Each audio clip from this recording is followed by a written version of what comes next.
mayambu ahanba maktada Manipuri wari mjauna mayambu amuka hana punemjari. Ngasi soy khuna mayamgi damaktane haidana pholohora story ama puduna laksari. Wari asili thok sarapa matamda soy khiba lang khiba kaya yaurabasu mayamna puksel sauna ngapiyu. Aduka amana wari asi hingliba natraga laikhidraba kanagumba mataga mari lainana ijaba wari nasade. Bhapna mapung phana sakasaduna ijaba wari ama khakni. Phare mayam madudi wari asi hauna patawjarak lagi. Ngasigi wari asigi maming Sampat Maiba. Numidang wairamgi matamni aras mi ama unaruraba matungda mahaksalagi. Mathasi amna sana sulai. Mahaki nupi Thoibi seng khaiduna lairami. Thoibi mahaki nupa ras na lakpa matamda mahak masase khara su khangle. Oh, aigi nupasi mi ama unagani haidana salubado yadra male. Mi ama unagani haidana salubado yaraktrabo. Laibak se laitre. Aikoi si migi maral mathum singa si karamba matamda singba ngamgadoriba. Baba naba matamda ima naba matamda sangkiba paisa mayam singado asontok panida. Paisa sumang thawai sumang aigi punsia sida tauriba sayang mayam singa si karino. Laibak asi asumna su thina polakani haibasi khanglam boirabadi kari maram gidamakta isi taibang pala sida mangphauna halibano. Mamang mapokta ina kari karamba phol phattaba thabak tawrubana aisu handa mapok asida aisi asuk yamna wahaliba aduga nungai yaifana haujarakpa nangsu aigi aiga loinarubadagi nangsi wabasu nangle. As yarese karino nati halakpaga karino ngangbiriba mayamsing adubo mi ama paisa pugani haidana salubado puba phangaktrabo. Phangaktre. Karigi haujikansi aina paisa puge haibada laikagi miyoising oirabasu nakna sanaba imanaba sinoirabasu mamai laidana loi nekta sanaki. Makoina sanakrabanina aisu kanada haigaduriba haifam somata laitre.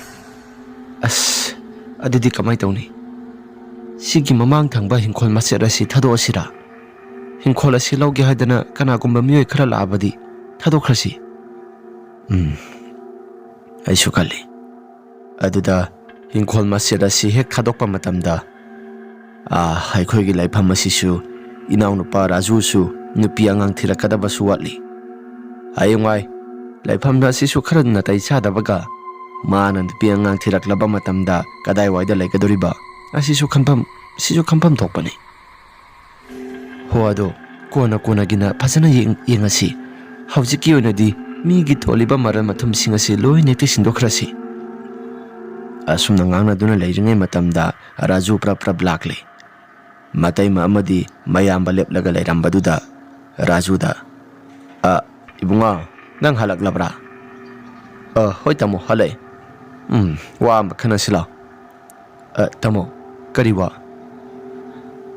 Yambasi suba yabasu suri nangsu suri. Adubu laibak asida tamlamdabana paisa si migi maral mathum mayam singasi singdoki khanbani ngamloi dawri. Nangsu yamna kanabudi hotnari haibabu migi maral mathum singasi khara thuna singba loinaba aikhoigi mamang thangba hingkhol maserasi masi sema thadoklasira haidana khali natai magaiga si khanaramlibani. Adu nanggi wakaldana kari laiba. Raju do hingkhol yonbagi wafam singado hairakpa matamda khara khajikti mahaki mathawasi nungaiti. Raju na hairai. Tamo pabaga imaga na thanamba hingkhol masesima yonba haibasi nanaudi kaya thoina pambadi oidi. Hoi tamo su honaba yabo hotnari aisu honaba yabo hotnari.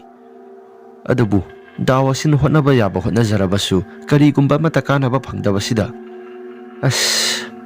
nanaw su matha yamna sarabani. Tamo kaitai magana sina phagani habado nanaudi adumak yajari. Aisu jaja ki wakhal yamna khali. Imanaba singna thaba ingkhang tawnaraga aisu lairikse mapung phana su tamhoda. Yumgi laita laira daisi sakhum kaikra maimutana bo hotnabada itai manasu yamna wana su hotnari. Sakhumgi maimutana bo hotnabada tamoso ibani si yamna su warabani.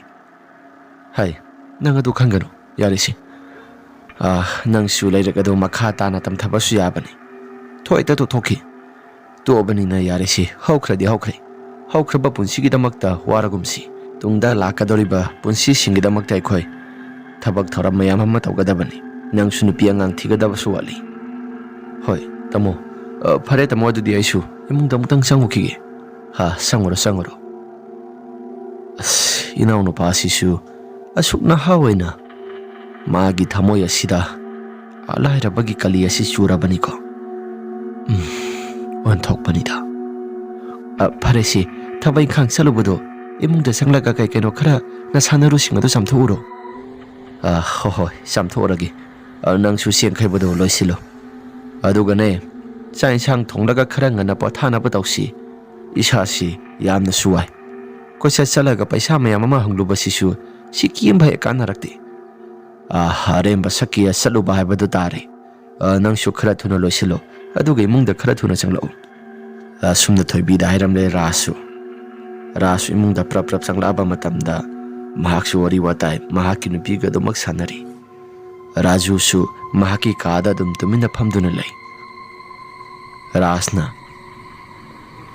ꯍꯤꯡꯈꯣꯜ ꯑꯁꯤ ꯌꯣꯜꯂꯒ ꯃꯗꯨꯗꯒꯤ ꯐꯪꯂꯛꯄ ꯄꯩꯁꯥ ꯈꯔꯗꯨꯅ ꯑꯩꯈꯣꯏꯁꯤ ꯃꯤꯒꯤ ꯄꯩꯁꯥ ꯃꯔꯜ ꯃꯊꯨꯝꯁꯤꯡ ꯑꯁꯤ ꯁꯤꯡꯗꯣꯛꯈ꯭ꯔꯁꯤ ꯑꯗꯨꯒ ꯈꯔ ꯂꯦꯝꯍꯧꯕꯗꯨꯅ ꯑꯩꯈꯣꯏ ꯀꯥꯏꯊꯣꯛꯂꯒ ꯁꯥꯒꯨꯝꯁꯤ ꯗꯨꯀꯥꯟ ꯑꯃ ꯐꯝꯍꯟꯒꯦ ꯅꯪꯒꯤꯗꯃꯛꯇ ꯑꯗꯨꯒ ꯑꯩꯁꯨ ꯐꯝꯕ ꯌꯥꯅꯕ ꯑꯗꯨꯃꯥꯏꯅ ꯇꯧꯔꯁꯤꯔꯥ ꯍꯥꯏꯗꯨꯅ ꯋꯥꯈꯜꯗꯁꯨ ꯈꯜꯂꯤ ꯅꯪꯒꯤ ꯀꯔꯤ ꯈꯜꯂꯤꯕ ꯑꯩꯁꯨ ꯑꯗꯨꯝꯅ ꯍꯦꯛ ꯈꯜꯂꯤ ꯑꯗꯨꯗ ꯌꯨꯝꯊꯪꯅꯕꯒꯤ ꯕꯥꯖꯤ ꯍꯣꯏꯅ ꯑꯃꯨꯛ ꯁꯦꯔꯥꯟ ꯇꯨꯔꯥꯟ ꯑꯃꯨꯛ ꯍꯥꯏꯔꯣꯏꯗꯕ꯭ꯔꯣ ꯑꯍꯜ ꯂꯩꯔꯤꯉꯩ ꯃꯇꯝꯗ ꯃꯥꯒꯤ ꯃꯔꯜ ꯃꯊꯨꯝꯁꯤꯡ ꯍꯥꯏꯕꯗꯤ ꯂꯝ ꯖꯒꯥꯁꯤ ꯌꯦꯟꯅꯈ꯭ꯔꯕꯅꯤ ꯃꯈꯣꯏꯒꯤꯅ ꯃꯈꯣꯏꯒꯤ ꯄꯥꯇꯥ ꯑꯩꯈꯣꯏꯒꯤꯁꯨ ꯑꯩꯈꯣꯏꯒꯤ ꯄꯥꯇꯥ ꯇꯣꯉꯥꯟ ꯇꯣꯉꯥꯟ ꯄꯥꯏꯅꯔꯕꯅꯤ ꯃꯁꯤꯗꯩꯁꯤꯗ ꯀꯔꯤ ꯃꯔꯝꯒꯤꯗꯃꯛꯇ ꯑꯩꯈꯣꯏꯒꯤ ꯖꯒꯥꯁꯤ ꯌꯣꯟꯖꯕꯅꯤ ꯃꯈꯣꯏꯒꯤ ꯖꯒꯥꯗ ꯑꯩꯈꯣꯏꯅ ꯌꯣꯟꯒꯦ ꯍꯥꯏꯕ ꯅꯠꯇꯦ ꯀꯩꯁꯨ ꯊꯣꯏꯅꯁꯨ ꯇꯧꯔꯛꯑꯣꯏꯗ ꯅꯪꯁꯨ ꯌꯥꯝꯅ ꯋꯥꯔꯤꯕ꯭ꯔꯣ ꯋꯥꯕꯒꯤ ꯋꯥ ꯅꯠꯇꯦꯗ ꯕꯥꯖꯤ ꯍꯣꯏꯅ ꯑꯃꯨꯛ ꯀꯩꯅꯣ ꯌꯥꯝꯅ ꯃꯔꯩ ꯑꯃꯨꯛ ꯌꯦꯜꯂꯛꯑꯕꯗꯤ ꯃꯗꯨꯒꯤꯗꯃꯛꯇ ꯀꯩꯁꯨ ꯊꯣꯏꯅ ꯍꯦꯟꯅ ꯈꯟꯖꯤꯜꯂꯨꯅꯨ ꯃꯐꯝ ꯖꯒꯥꯁꯤ ꯑꯩꯒꯤꯅꯤ ꯄꯥꯇꯥ ꯑꯁꯤ ꯑꯩꯒꯤ ꯃꯤꯡꯗ ꯂꯩꯕꯅꯤ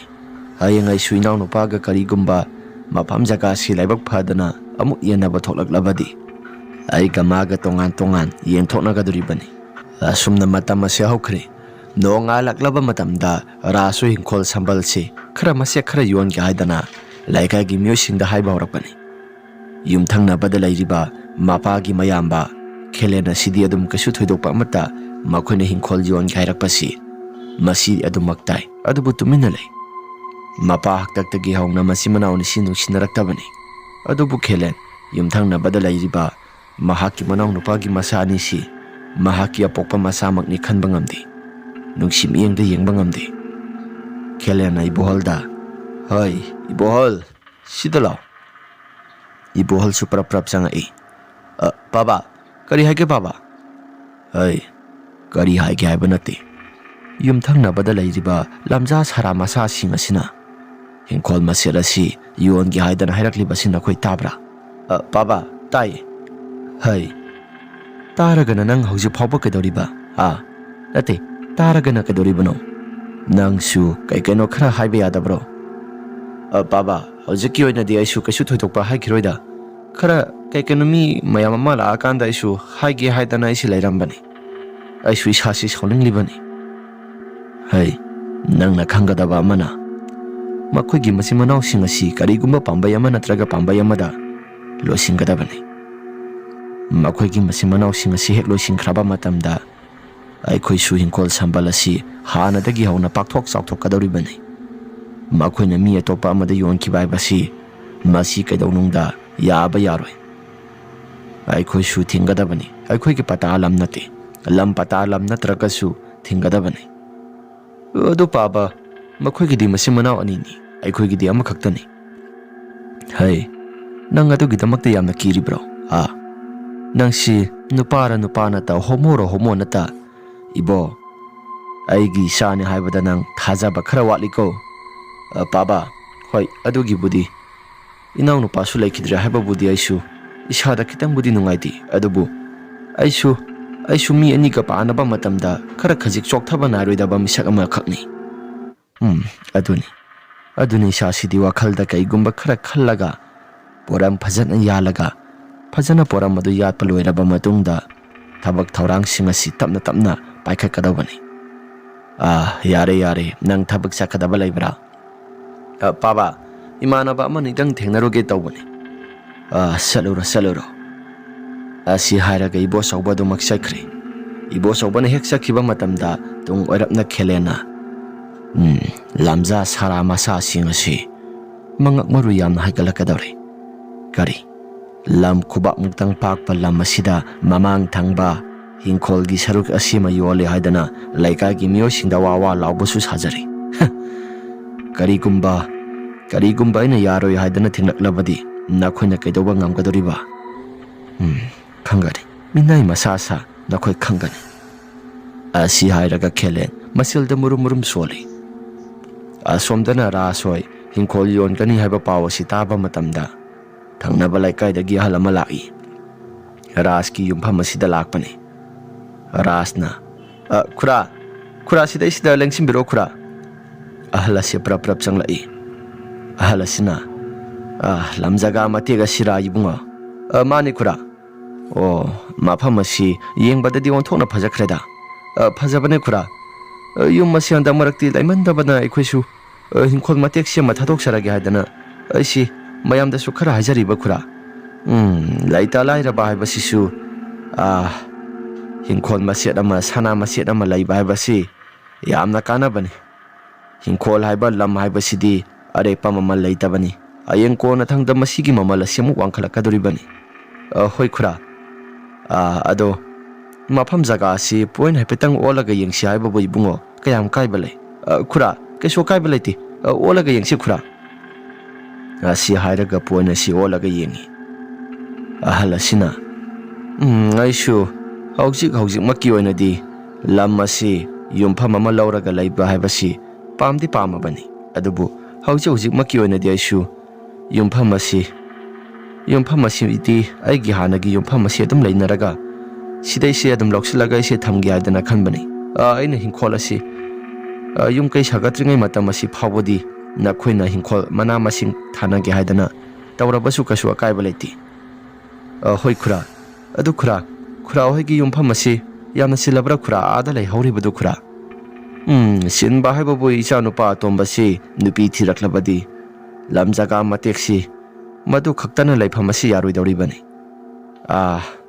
ꯂꯝ ꯖꯒꯥ ꯃꯇꯦꯛꯁꯤꯈꯛ ꯂꯧꯔꯒ ꯃꯐꯝ ꯖꯒꯥꯁꯤꯗ ꯃꯍꯥꯛꯁꯨ ꯀꯣꯝꯅ ꯂꯩꯖꯁꯅꯨꯗ꯫ ꯍꯌꯦꯡꯋꯥꯏ ꯃꯌꯥꯝꯕꯁꯤꯒ ꯄꯨꯂꯞ ꯀ꯭ꯔꯤꯛ ꯏꯟꯅꯔꯒ ꯂꯩꯕꯗꯣ ꯅꯨꯡꯉꯥꯏꯕ ꯍꯧꯅꯕ ꯊꯕꯛ ꯅꯠꯇꯦ꯫ ꯃꯌꯥꯝꯕꯁꯤꯁꯨ ꯁꯔꯀꯥꯔꯒꯤ ꯊꯕꯛ ꯑꯃꯁꯨ ꯇꯧꯖꯔꯤꯕꯅꯤ꯫ ꯍꯧꯖꯤꯛꯃꯛꯀꯤ ꯑꯣꯏꯅꯗꯤ ꯃꯁꯥꯁꯨ ꯊꯕꯛ ꯑꯃꯇ ꯇꯧꯗ꯭ꯔꯤ ꯏꯆꯥꯅꯨꯄꯥ ꯑꯇꯣꯝꯕꯁꯤ꯫ ꯍꯌꯦꯡꯋꯥꯏ ꯁꯔꯀꯥꯔꯒꯤꯊꯕꯛ ꯇꯧꯅꯕ ꯍꯥꯏꯗꯅ ꯃꯍꯥꯛꯁꯨ ꯂꯥꯏꯔꯤꯛ ꯑꯁꯤ ꯌꯥꯝꯅ ꯀꯟꯅ ꯄꯥꯔꯤꯕꯅꯤ꯫ ꯀꯔꯤꯒꯨꯝꯕ ꯊꯕꯛ ꯇꯧꯔꯛꯂꯕꯗꯤ ꯃꯐꯝ ꯖꯒꯥꯁꯤꯗ ꯂꯝ ꯑꯁꯤ ꯈꯔ ꯈꯖꯤꯛ ꯃꯔꯥꯡ ꯀꯥꯏꯅ ꯌꯨꯝ ꯑꯁꯤ ꯁꯥꯕ ꯌꯥꯔꯦꯗꯅ꯫ ꯑꯥꯗꯗꯤ ꯃꯌꯥꯝꯕꯒ ꯃꯍꯥꯛꯁꯨ ꯌꯨꯝꯐꯝ ꯑꯁꯤ ꯇꯣꯉꯥꯟꯅ ꯂꯧꯔꯒ ꯂꯩꯔꯛꯀꯦ ꯍꯥꯏꯔꯛꯀꯅꯤ꯫ ꯂꯝ ꯖꯒꯥ ꯃꯇꯦꯛ ꯑꯁꯤ ꯌꯥꯝꯅ ꯄꯥꯛ ꯆꯥꯎꯅ ꯌꯨꯝꯐꯝ ꯃꯆꯥ ꯑꯃꯃꯝꯗ ꯁꯥꯍꯧꯔꯕꯗꯤ ꯈꯔ ꯈꯖꯤꯛ ꯑꯩꯁꯨ ꯏꯆꯥꯁꯤꯡꯒꯤ ꯇꯧꯕꯤꯃꯜ ꯈꯪꯕ ꯍꯥꯏꯕꯗꯨ ꯎꯠꯀꯗꯧꯔꯤꯕꯅꯤ꯫ ꯈꯨꯔꯥꯅ ꯍꯥꯏꯕꯤꯔꯤꯕ ꯋꯥꯐꯝ ꯑꯁꯤ ꯏꯆꯥꯅꯨꯄꯥ ꯑꯇꯣꯝꯕꯁꯤ ꯁꯤꯗꯩꯁꯤꯗ ꯂꯩꯍꯟꯕꯒꯤ ꯋꯥꯐꯝꯂꯕ ꯈꯨꯔꯥ? ꯃꯥꯅꯤ꯫ ꯃꯍꯥꯛꯁꯨ ꯃꯐꯝ ꯖꯒꯥ ꯑꯁꯤꯗ ꯅꯨꯡꯉꯥꯏꯅ ꯄꯥꯛ ꯆꯥꯎꯅ ꯂꯩꯖꯔꯁꯅꯨ ꯍꯥꯏꯕꯅꯤꯗ꯫ ꯑꯩꯈꯣꯏꯅ ꯍꯤꯡꯂꯤꯉꯩ ꯃꯇꯝꯗ ꯃꯈꯣꯏꯒꯤ ꯃꯐꯝ ꯑꯃ ꯈꯪꯅ ꯁꯦꯝꯍꯧꯕꯗꯣ ꯃꯗꯨꯅꯤ ꯂꯣꯏꯔꯕ ꯑꯩꯈꯣꯏꯅ ꯄꯥꯝꯃꯤꯕꯁꯤ꯫ ꯐꯔꯦ ꯑꯗꯨꯗꯤ ꯈꯨꯔꯥ ꯆꯠꯅꯕ ꯇꯧꯔꯒꯦ꯫ ꯈꯨꯔꯥ ꯉꯥꯏꯈꯣ, ꯈꯨꯔꯥ ꯆꯥ ꯑꯃꯨꯛꯇꯪ ꯊꯛꯈꯤꯁꯤ ꯈꯨꯔꯥ꯫ ꯆꯥ ꯊꯛꯈꯤꯁꯤ ꯍꯥꯏꯕ? ꯌꯥꯏꯗ ꯀꯩꯁꯨ ꯑꯀꯥꯏꯕ ꯂꯩꯇꯦ꯫ ꯇꯥꯕ꯭ꯔꯥ ꯈꯨꯔꯥꯒꯤ ꯆꯥ ꯑꯃꯇ ꯄꯨꯊꯣꯔꯛꯑꯣ꯫ ꯑꯁꯨꯝꯅ ꯀꯧꯔꯒ ꯊꯣꯏꯕꯤꯅ ꯆꯥ ꯄꯨꯊꯣꯔꯛꯂꯤ꯫ ꯂꯝ ꯖꯒꯥꯁꯤꯒꯤ ꯃꯇꯥꯡꯗ ꯋꯥ ꯈꯔ ꯈꯟꯅꯗꯨꯅ ꯂꯩꯔꯤꯉꯩ ꯃꯇꯝꯗ ꯌꯨꯝꯊꯪꯅꯕꯒꯤ ꯈꯦꯂꯦꯟꯒꯤ ꯃꯆꯥꯅꯨꯄꯥ ꯏꯕꯣꯍꯜ ꯄ꯭ꯔꯞ ꯂꯥꯛꯂꯦ꯫ ꯑꯗꯨꯒ ꯈꯦꯂꯦꯟ ꯂꯥꯛꯄ ꯃꯇꯝꯗ ꯌꯥꯝꯅ ꯑꯁꯥꯎꯕ ꯁꯛꯇꯝ ꯑꯃꯒ ꯂꯣꯏꯅꯅ ꯂꯥꯛꯄꯅꯤ꯫ ꯃꯗꯨ ꯎꯔꯨꯕ ꯃꯇꯝꯗ ꯔꯥꯖꯅ ꯇꯥꯆꯧ ꯂꯥꯛꯏꯔꯣ? ꯁꯤꯗ ꯆꯪꯕꯤꯔꯛꯑꯣ ꯇꯥꯆꯧ꯫ ꯑꯁꯨꯝꯅ ꯀꯧꯁꯤꯜꯂꯤ꯫ ꯏꯕꯣꯍꯜꯁꯨ ꯃꯁꯥꯁꯤ ꯈꯔ ꯁꯥꯎꯔꯞꯅ ꯄ꯭ꯔꯞ ꯆꯪꯂꯛꯏ꯫ ꯔꯥꯖ, ꯌꯨꯝꯐꯝ ꯑꯁꯤ ꯃꯤꯅ ꯂꯩꯒꯦ ꯍꯥꯏꯗꯅ ꯂꯥꯛꯏꯕ꯭ꯔꯥ? ꯍꯣꯏ ꯇꯥꯆꯧ, ꯍꯤꯡꯈꯣꯜ ꯃꯆꯦꯠ ꯁꯤꯃ ꯊꯥꯗꯣꯛꯂꯁꯤꯔꯥ ꯍꯥꯏꯗꯨꯅ ꯋꯥꯈꯜꯗꯁꯨ ꯈꯟꯕꯅꯤ꯫ ꯍꯤꯡꯈꯣꯜ ꯃꯆꯦꯠ ꯑꯁꯤꯗꯤ ꯀꯔꯤ ꯃꯔꯝꯒꯤ? Kana kedauba yaurage. Tasau, migi maral mathum su mayam ama tole. Aduna, migi maral na khwang koire. Hingkol maset ase, masi mayolaga aykhoy su migi maral mathum sing ase singdokpa yabara yengge tasau. Hingkol ase, aykhoy ki khurana thanambani. Kanagumba amatana yonba yaroi. Ibuhalgi wafam sing ase hairakpa matamda, lairiba mayam pumnamak sing ase mami mana sapsap ekta yungkhatli. Rasna, tasau gi wafam adudi nanaudi yaba ngamjaroi maramdi yumfam asidi magi baba hoi matamdagi hauna ipuna baji hoi gi sarukina baji hoi gi pata pangkrabani aikhoi gi sarukna aikhoi gi so pata pali tasau pata pangira paloira mafam asi yonba yaroi harabadi yonba yaroi tasau isa gi lam masi yonabada kasu thoina kaiba leitabra haiduna khalida ai angang nang chingthakta pak khumakano aina hairiba thabaga se masina phaba oigani asumne hek hairakpa matam aduda rasna khara saurapna tasau aikhoida toliba paisa si tasau hoina singga haibra nate tasau hoina singba ngamdo boiragana pulap tasau hoina singga hairagana aikhoi su hingkholasi yoloi karigumba tasau hoina paisa si piba ngamloi hairagana yumpham jaga si aikhoi su topa de yonba tabani hai adu hoiragana yumpham asi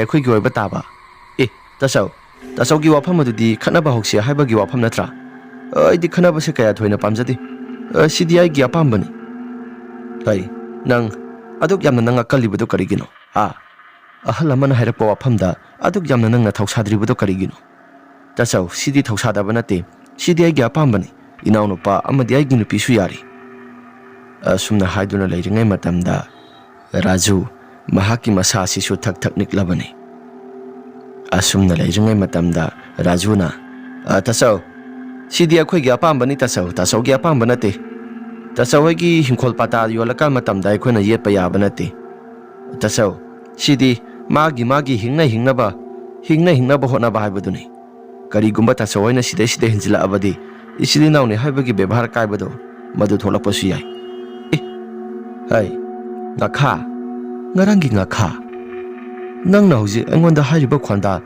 sisinariba wangang sangang ado kanana tambirai kanana tambirake layoi khraba nangi namana pana tambirakpra asumne hek hairuba matamda Raju mahaki masasi yamna kana sauning lakli aduna ibolgi mangak samasida tasau haidana yamna kana makhauri sara masime lage inthoklammi ibol tawrakliba mong matau singa sida mahaki masasi ping launa saugatli ibol na saugalaga saya si thagi haibadi phugi haidana prap changsilakpa matamda tung thangba sarugadom-dagi kanagumba misak amana tap launa phari ibol yengthoba matamda mahaki mapa Khelen oirami Khelen mahak masagi mamit asi imuk ngangduna prap changlakpani Khelen changlakpa uba matamda mayam masi supupuk hogwanai Khelena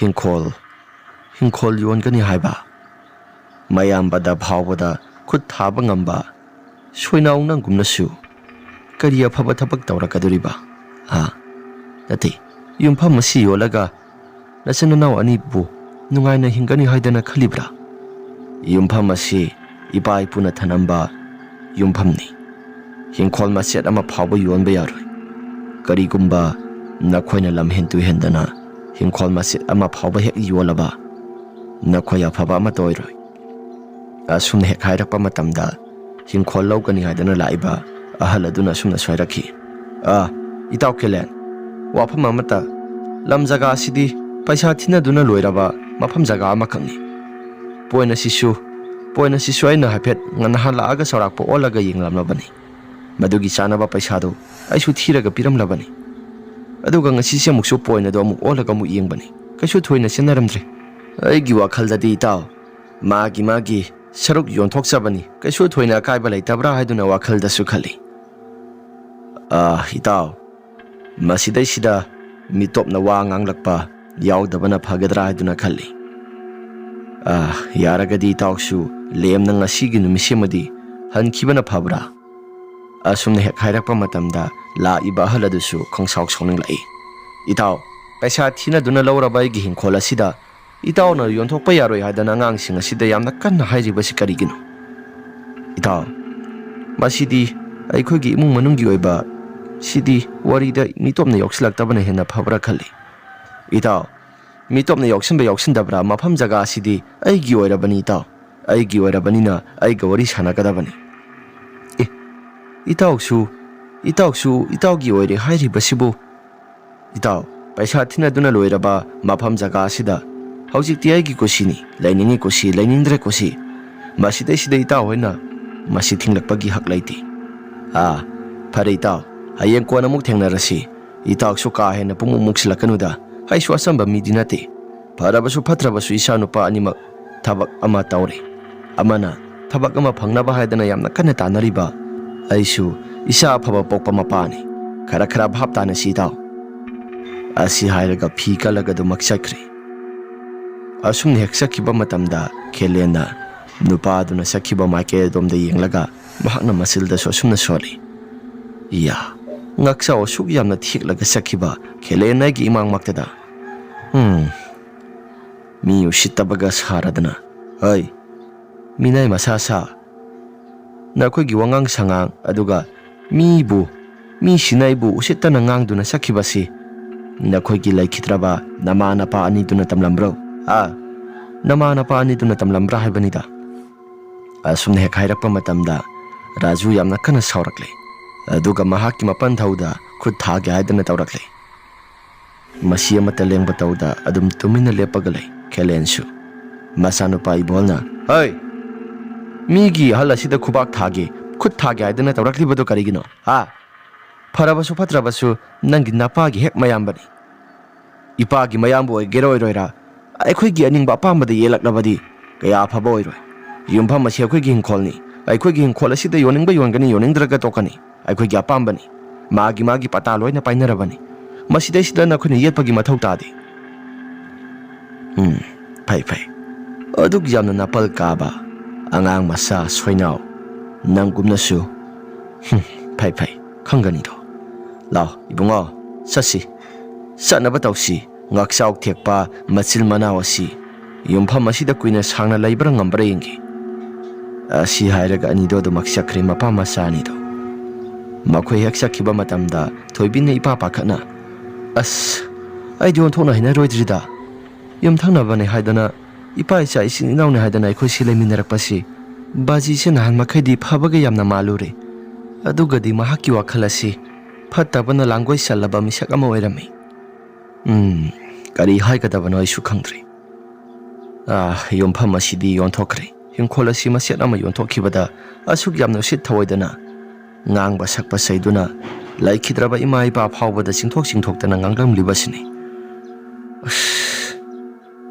ꯑꯩꯗꯤ ꯑꯣꯟꯊꯣꯛꯅꯁꯨ ꯇꯟꯈ꯭ꯔꯦꯗ ꯐꯔꯦ ꯕꯕꯥꯒ ꯏꯃꯥꯒꯗꯣ ꯂꯩꯈꯤꯗ꯭ꯔꯦ ꯈꯪꯂꯦ ꯑꯩꯈꯣꯏꯁꯤ ꯕꯕꯥꯒ ꯏꯃꯥꯒꯗꯣ ꯍꯦꯛ ꯂꯩꯈꯤꯗꯕ ꯃꯇꯝꯗ ꯃꯇꯝ ꯈꯔꯗꯤ ꯕꯥꯖꯤꯅ ꯑꯩꯈꯣꯏꯁꯤ ꯌꯣꯛꯂꯛꯄꯅꯤ ꯕꯥꯖꯤꯅ ꯌꯣꯛꯂꯛꯏ ꯍꯥꯏꯗꯅ ꯑꯩꯈꯣꯏꯁꯨ ꯕꯥꯖꯤꯒꯤ ꯃꯇꯦꯡ ꯄꯥꯡꯗꯕꯃꯛ ꯃꯗꯨꯃꯛꯁꯨ ꯑꯣꯏꯈꯤꯗꯦ ꯕꯥꯖꯤꯒꯤ ꯃꯇꯦꯡ ꯄꯥꯡꯂꯒ ꯑꯩꯈꯣꯏꯁꯨ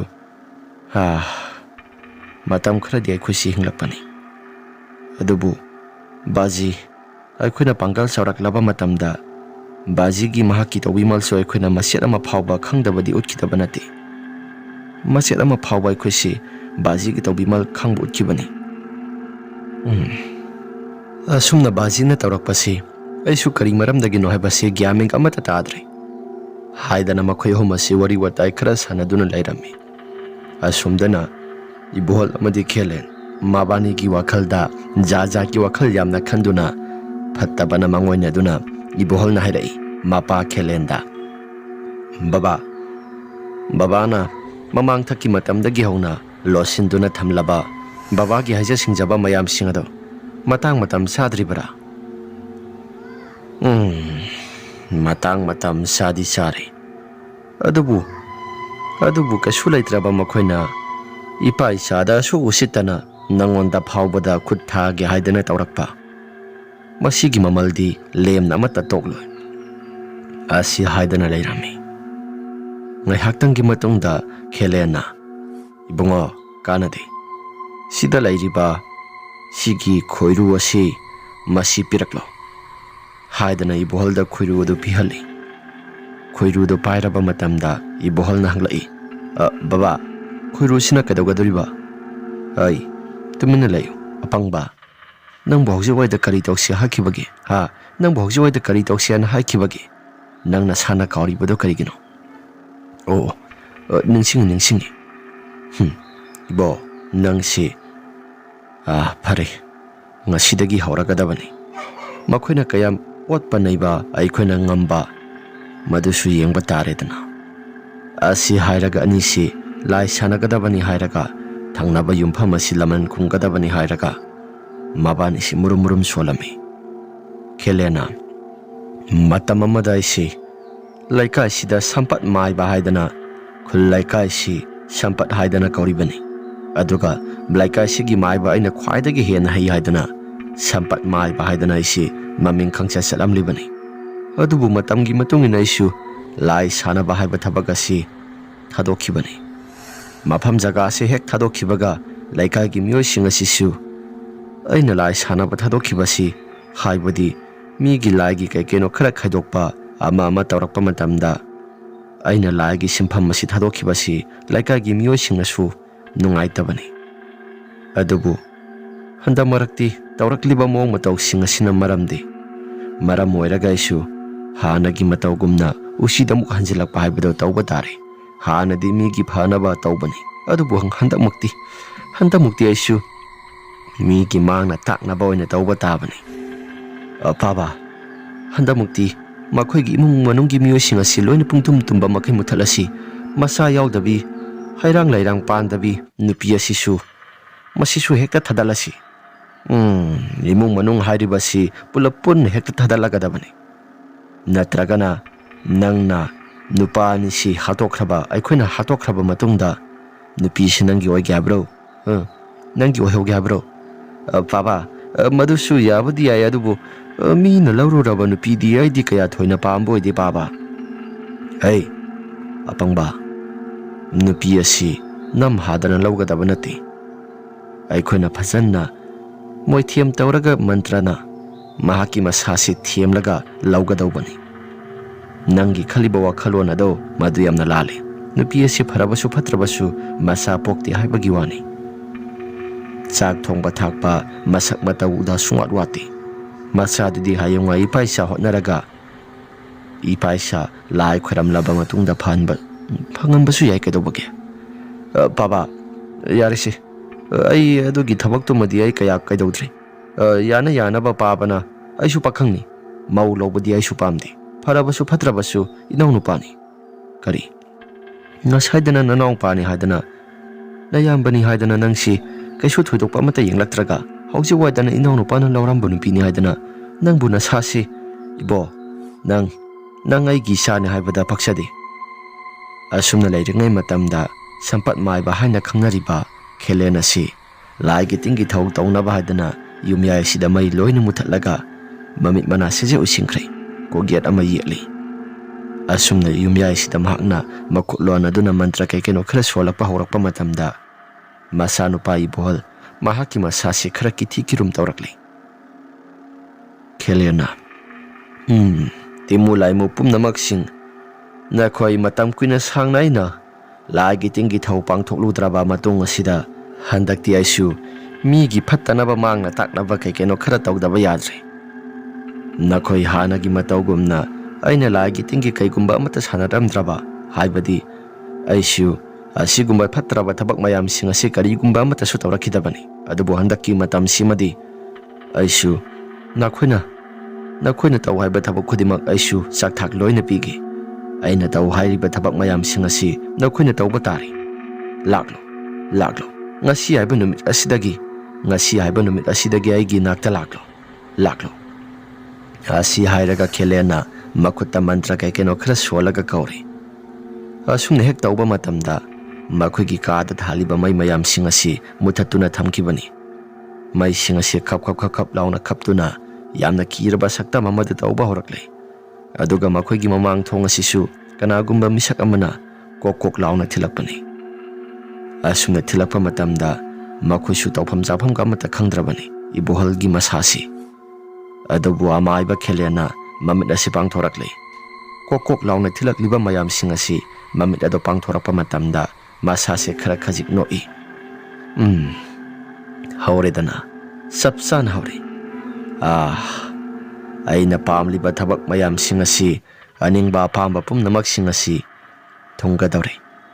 Hai salo thong asi hangdoklaga timulay mo mayamsing asi sanghalao. Makoy sanglaba matamda aina thaning ba matamda thagadoribani. Baba, ay di hangdok pa si onthona kikreda. Hai, nupa mandaba thabak nangbu ngasay kari haiki. Ha, mamangay gi matamgi thabak singado tawrasi hadana nang na haiki ba natra. Hai, nupa mandaba thabak tawgano. Go, mi khana senabana na thawna layriba aduga sigumba thabak asidana thawna laytriba. Hai, hangdo, sasat hangdo. Asumna masanupa ibohol na thong ado sasat hangdoi. Ngay haktanggi matungda thong ado sat hangdokpa matamda mapala sida kanagumba matehek layramti. Ibohol mahaki masa singakli. Ibohol na, Paba, kanagumba matalayti. Paba na thong hangdo ay dana hangdoi. Kanagumba mata mapalda laytri basidi. Paba bu. Ay, kanagumba matalayti abadi karino. Ha, imong asita sang laktuna. Nang gitung aduda kanagumba misak amaleblaga layribado nang udabraw. Asumna hek hairappa matamda ibohol ki masase khampre khangi. Tungthangba saruga somsida phalai thoktuna hek yingluba matamda musin muraba wangchang wanglaba misak ama ibohol gi tung asida leplaga layrami. Ibohol su masase khampre khangi. Adubo muksu muboda swai laun hekta mangki. Ish, kari mo matawnoda. Kaino sibo? Asi hairaga ibohol na mahaki masase khampre khangi. Nipa masa nangdi wazaw ngang bakaktani. Asigumba thabak mayamsing asidi napa aigi masani haibada nangsi pakti. Lao nangna yamna kiragana ipagi naksida phamaga leirula. Ipa na tawriba pumnamak-sing asi nang sumunna kupthana yengula. Hayeng kona thangda ipa si khudong thiba takrabasu nangna makha samdana tahoba yanaba. Asi hairaga ibohol ado mapagi manakta phamalli. Asumna ibohol mamit manaw singkri kiba khanglaga mahaksu. Mapa khelensu mantra keno khara swalaga makha tana muk sanarakpani. Asumna timulay mo mayamsing ado loina koksili thong asida kanagumba miyoy khara laklaga manung asida sanglakpagumna sahum khara su phanglakpani. Asumna layringay matam asida ibohol na hairai. Ay, salo. Thangnabagi mo asida nakoyna tawning ba thabak kaya marom ama tawthoro. Adubu makoygi imong manung asi hatpa tupa makti tawkhigano. Matam khara layraba matungda hatpa tupagi thabak asi amuk tawgadoribani. Asumna hek haikiba matamda timulay mo mayamsing asisu sabdra matawraga yum asidagi hekta niknik launa yum asid nikhayba makay thokhi. Asumna hek thokhiba matamda ibohol na mamit tapna pangthoraklay. Aduga mahaki mapa khelenda hairai. Baba, yaradra? Yarani. Ay, nupa mandaba tawnibo. Sigumba thabag asi tawgi hairabadi nupa manba amadi changi. Homo malaga laybadi kaisu thoina kanabo oiroi. Salo, ising asyangbado khara puthoraklo. Aduga sumang asida khara khiktoklo. Baba aduna kaidawgadoriba? Hai, hayengdagi hawgadoribanina numidangi matam asida lai sanaraga ikhusu makoy sumgi thangnaba sakta nungsidaba kambusing asi tongkhiba matam yenglaga lai sanaba hawgadoribani. Aduna ngasi aiba numit asidagi sumang asi kokthok samthokpa sengdokpa haibado madu tawgadoribani. Nang sidibo asumna makoy mapa masani si phattaba lalong kaya marom ama yatpa hawraklabani. Asomdana thoibi nongaina pothaduna layringay matamda thong asida kanagumba misak amana kokok launa thilakpagumna makhol khara sutarakpani. Ahanba thilakpasidi makoy hum nongaina pothaduna layringay matamda kanagumba amata sutadi. Asum hanjin thilaklaba matamda thoibi mahaki masasi kanagumba amana mapal thangba saruga somsida thong thilakpasi makhol tarakle haidana thoibi mikap thorakle. Thoibi na thong asida kanagumba misak ama thong thiliba mamang thangba thong asida aduga yena khada su kokok launa tung thangba saruga somsida yairibasi kanano sibo ahingi matam asida ꯑꯩꯕꯨ ꯍꯥꯏꯐꯦꯠ ꯊꯣꯛꯂꯒ ꯌꯦꯡꯁꯤꯔꯥ? ꯌꯦꯡꯂꯨꯔꯒꯦ ꯑꯁꯤ ꯍꯥꯏꯗꯅ ꯊꯣꯏꯕꯤ ꯑꯗꯨ ꯄ꯭ꯔꯞ ꯄ꯭ꯔꯞ ꯊꯣꯛꯂꯦ꯫ ꯊꯣꯡ ꯑꯁꯤ ꯍꯥꯡꯗꯣꯛꯀꯦ ꯍꯥꯏꯗꯅ ꯃꯍꯥꯛꯅ ꯄꯥꯎꯔꯣꯟ ꯑꯁꯤ ꯍꯦꯛ ꯍꯥꯡꯗꯣꯛꯀꯦ ꯍꯥꯏꯗꯅ ꯍꯦꯛ ꯇꯧꯕ ꯃꯇꯝꯗ ꯇꯨꯡ ꯊꯪꯕ ꯁꯔꯨꯛ ꯑꯁꯣꯝꯁꯤꯗ ꯀꯅꯥꯒꯨꯝꯕ ꯃꯤꯁꯛ ꯑꯃ ꯂꯩꯕꯒꯨꯝꯅ ꯁꯥꯍꯨꯝ ꯈꯔꯁꯨ ꯐꯪꯂꯛꯄꯅꯤ꯫ ꯊꯣꯏꯕꯤ ꯃꯍꯥꯛꯀꯤ ꯃꯁꯥꯁꯤ ꯀꯔꯤꯅꯣ ꯍꯥꯏꯗꯅ ꯃꯃꯥꯏ ꯑꯁꯦ ꯐꯠ ꯂꯩꯁꯤꯜꯂꯒ ꯌꯦꯡꯂꯨꯏ, ꯑꯗꯨꯕꯨ ꯀꯅꯥꯒꯨꯝꯕ ꯑꯃꯠꯇ ꯂꯩꯔꯝꯗꯦ꯫ ꯊꯣꯏꯕꯤꯅ ꯇꯨꯡ ꯊꯪꯕ ꯁꯔꯨꯛ ꯑꯁꯣꯝꯁꯤꯗ ꯀꯅꯥꯒꯨꯝꯕ ꯑꯃꯠꯇꯁꯨ ꯂꯩꯔꯝꯗꯦ, ꯑꯗꯨꯒ ꯍꯧꯖꯤꯛ ꯉꯥꯏꯍꯥꯛꯇꯪꯒꯤ ꯃꯃꯥꯡꯗ ꯑꯩꯒꯤ ꯇꯨꯡ ꯑꯁꯤꯗ ꯀꯅꯥꯒꯨꯝꯕ ꯃꯤꯁꯛ ꯑꯃꯅ ꯆꯠꯈꯤꯕꯒꯨꯝꯅ ꯇꯧꯔꯛꯂꯤꯕꯗꯨꯅ ꯀꯔꯤꯒꯤ? ꯑꯁꯨꯝꯅ ꯊꯣꯏꯕꯤꯅ ꯈꯟꯗꯨꯅ ꯂꯩꯔꯤꯉꯩ ꯃꯇꯝꯗ ꯃꯅꯤꯡ ꯊꯪꯕ ꯊꯣꯡ ꯑꯁꯤ ꯀꯅꯥꯒꯨꯝꯕ ꯃꯤꯁꯛ ꯑꯃꯅ ꯇꯞꯅ ꯄꯨꯅꯥ ꯑꯁꯤ ꯍꯥꯡꯗꯣꯔꯛꯂꯦ꯫ ꯑꯗꯨꯒ ꯆꯥꯛꯈꯨꯝ ꯊꯪꯕ ꯁꯔꯨꯛ ꯑꯁꯣꯝꯁꯤꯗ ꯇꯞꯅ ꯇꯞꯅ ꯃꯈꯣꯡ ꯑꯁꯤ ꯊꯥꯔ ꯊꯥꯔꯒ ꯂꯥꯛꯄꯒꯨꯝꯅ ꯃꯈꯣꯜ ꯈꯔꯁꯨ ꯇꯥꯔꯛꯄꯅꯤ꯫ ꯑꯗꯨꯒ ꯆꯥꯛꯈꯨꯝ ꯊꯪꯕ ꯃꯥꯏꯀꯩ ꯑꯁꯣꯝ ꯑꯁꯤꯗ ꯀꯣꯏꯆꯠ ꯆꯠꯂꯒ ꯀꯅꯥꯒꯨꯝꯕ ꯃꯤꯁꯛ ꯈꯔ ꯑꯃꯅꯁꯨ ꯍꯟꯗꯣꯛ ꯍꯟꯖꯤꯟꯒ ꯆꯦꯟ ꯆꯦꯟꯗꯅ ꯁꯥꯟꯅꯕꯒꯨꯝꯅ ꯃꯈꯣꯜ ꯈꯔꯁꯨ ꯇꯥꯔꯛꯄꯅꯤ꯫ ꯑꯁꯨꯝꯅ ꯇꯥꯔꯛꯄ ꯃꯇꯝꯗ ꯊꯣꯏꯕꯤ ꯃꯍꯥꯛꯀꯤ ꯃꯁꯥ ꯑꯁꯤ ꯀꯤꯁꯨ ꯌꯥꯝꯅ ꯀꯤꯔꯦ꯫ ꯌꯨꯝ ꯑꯁꯤꯗ ꯑꯩꯈꯣꯏ ꯑꯍꯨꯝ ꯈꯛꯇꯪ ꯂꯩꯕꯁꯤꯗ ꯆꯥꯛꯁꯪ ꯑꯁꯤꯗ ꯀꯅꯥꯒꯨꯝꯕ ꯃꯤꯁꯛ ꯑꯃꯅ ꯆꯦꯟ ꯆꯦꯟꯗꯅ ꯁꯥꯟꯅꯔꯤꯕꯁꯤ ꯀꯔꯤꯅꯣ ꯁꯤꯕꯨ? ꯏꯕꯨꯡꯉꯣꯁꯨ ꯁꯨ ꯀꯥꯝꯕ ꯃꯈꯩ ꯄꯣꯊꯥꯔꯤ, ꯑꯗꯨꯒ ꯑꯩꯒꯤ ꯅꯨꯄꯥꯁꯨ ꯁꯨ ꯀꯥꯝꯕ ꯃꯈꯩ ꯄꯣꯊꯥꯔꯤ꯫ ꯆꯥꯛꯁꯪ ꯑꯁꯤꯗ ꯇꯧꯔꯛꯂꯤꯕ ꯃꯑꯣꯡ ꯃꯇꯧꯁꯤꯡ ꯑꯁꯤ ꯀꯔꯤ ꯃꯑꯣꯡ ꯃꯇꯧꯅꯣ ꯁꯤꯕꯨ? ꯍꯥꯏꯗꯅ ꯊꯣꯏꯕꯤꯗꯣ ꯃꯍꯥꯛꯀꯤ ꯃꯁꯥꯁꯤ ꯋꯥꯈꯜ ꯖꯥꯠ ꯖꯥꯠ ꯈꯜꯂꯒ ꯆꯥꯛꯈꯨꯝꯂꯣꯝꯗ ꯃꯍꯥꯛꯀꯤ ꯃꯁꯥꯁꯤ ꯆꯪꯒꯦ ꯍꯥꯏꯗꯅ ꯇꯧꯕ ꯃꯇꯝꯗꯅꯤ ꯇꯨꯡ ꯊꯪꯕ ꯁꯔꯨꯛ ꯑꯁꯤꯗꯒꯤ ꯀꯅꯥꯒꯨꯝꯕ ꯃꯤꯁꯛ ꯑꯃꯅ ꯃꯈꯨꯠ ꯑꯁꯤ ꯇꯥꯞ ꯂꯥꯎꯅ ꯐꯥꯔꯛꯂꯦ꯫ ꯊꯣꯏꯕꯤ ꯃꯁꯥꯁꯤ ꯈꯪꯄ꯭ꯔꯦꯛ ꯈꯪꯉꯤ꯫ ꯃꯃꯥꯏ ꯂꯩꯊꯣꯛꯇꯨꯅ ꯍꯦꯛ ꯌꯦꯡꯂꯨꯕ ꯃꯇꯝꯗ ꯃꯍꯥꯛꯀꯤ ꯅꯨꯄꯥ ꯔꯥꯖ ꯑꯣꯏꯔꯝꯃꯤ꯫ ꯔꯥꯖꯅ ꯑꯍꯤꯡꯒꯤ ꯃꯇꯝ ꯑꯁꯤꯗ ꯀꯔꯤꯅꯣ? ꯅꯠꯇꯦ, ꯆꯥꯛꯈꯨꯝ ꯊꯪꯕ ꯃꯥꯏꯀꯩ ꯑꯁꯣꯝꯗ ꯅꯪꯅ ꯆꯪꯒꯦ ꯍꯥꯏꯗꯅ ꯇꯧꯔꯤꯕꯗꯣ ꯀꯔꯤꯅꯣ? ꯇꯞꯅ ꯇꯞꯅꯒ ꯆꯪꯂꯤꯕꯗꯣ ꯀꯔꯤꯅꯣ? ꯇꯥꯕ꯭ꯔꯥ? ꯆꯥꯛꯈꯨꯝ ꯊꯪꯕ ꯃꯥꯏꯀꯩ ꯑꯁꯣꯝꯁꯤꯗ ꯀꯅꯥꯒꯨꯝꯕ ꯃꯤꯁꯛ ꯑꯃ ꯆꯥꯛꯈꯨꯝ ꯑꯁꯤ ꯊꯣꯡ ꯍꯥꯡꯗꯣꯔꯛꯑꯒ ꯆꯪꯈꯤꯕꯒꯨꯝ ꯇꯥꯏ꯫ ꯆꯥꯛꯈꯨꯝꯗꯕꯣ? ꯑꯁ, ꯑꯩꯗꯤ ꯑꯣꯟꯊꯣꯛꯅ ꯊꯥꯖꯈꯤꯗ꯭ꯔꯦꯗ꯫ ꯆꯥꯛꯈꯨꯝꯗꯕꯨ ꯀꯅꯥ ꯂꯩꯒꯦ? ꯑꯩꯗꯤ ꯏꯁꯥꯁꯤ ꯀꯩꯁꯨ ꯊꯣꯏꯗꯣꯛꯄ ꯊꯥꯖꯗꯕꯕꯨꯗꯤ ꯑꯣꯏ ꯍꯥꯏꯕꯕꯨ ꯆꯥꯛꯈꯨꯝ ꯑꯁꯤꯗ ꯍꯧꯖꯤꯛ ꯉꯥꯏꯍꯥꯛꯇꯪꯒꯤ ꯃꯃꯥꯡꯗ ꯇꯧꯔꯛꯄ ꯄꯨꯝꯅꯃꯛꯁꯤꯡ ꯑꯗꯣ ꯑꯩ ꯏꯁꯥꯁꯤ ꯒ꯭ꯌꯥꯟ ꯃꯦꯟꯒ ꯇꯥꯗ꯭ꯔꯤ꯫ ꯐꯔꯦꯁꯦ, ꯅꯪꯅ ꯁꯤꯡꯅꯔꯒꯅ ꯑꯩꯒ ꯄꯨꯂꯞ ꯆꯪꯃꯤꯟꯅꯗꯨꯅ ꯌꯦꯡꯁꯤ꯫ ꯑꯁꯤ ꯍꯥꯏꯗꯅ ꯄ꯭ꯔꯞ ꯄ꯭ꯔꯞ ꯆꯪꯁꯤꯜꯂꯒ ꯌꯦꯡꯃꯤꯟꯅꯩ, ꯑꯗꯨꯕꯨ ꯀꯅꯥꯒꯨꯝꯕ ꯑꯃꯠꯇ ꯂꯩꯔꯝꯗꯦ꯫ ꯊꯣꯡ ꯑꯁꯤꯁꯨ ꯀꯩꯁꯨ ꯑꯀꯥꯏꯕ ꯑꯃꯠꯇ ꯂꯩꯔꯝꯗꯦ꯫ ꯀꯅꯥꯒꯨꯝꯕ ꯑꯃꯠꯇ ꯂꯩꯇ꯭ꯔꯤꯁꯤꯗꯤ? ꯑꯁꯨꯝꯅ ꯍꯦꯛ ꯃꯇꯩ ꯃꯅꯥꯎ ꯑꯅꯤꯗꯨ ꯌꯦꯡꯃꯤꯟꯅꯕ ꯃꯇꯝꯗ ꯊꯣꯏꯕꯤ ꯃꯍꯥꯛꯀꯤ ꯃꯁꯥ ꯉꯛꯂꯦ꯫ ꯊꯣꯏꯕꯤꯅ ꯀꯩꯅꯣꯗ, ꯍꯧꯖꯤꯛ ꯉꯥꯏꯍꯥꯛꯇꯪꯒꯤ ꯃꯃꯥꯡꯗ ꯊꯣꯡ ꯑꯁꯤ ꯏꯍꯥꯏ ꯍꯥꯏꯗꯣꯛꯇꯨꯅ ꯂꯩꯔꯝꯕꯅꯤ, ꯃꯈꯣꯜꯇꯃꯛ ꯇꯥꯈꯤꯕꯅꯤ꯫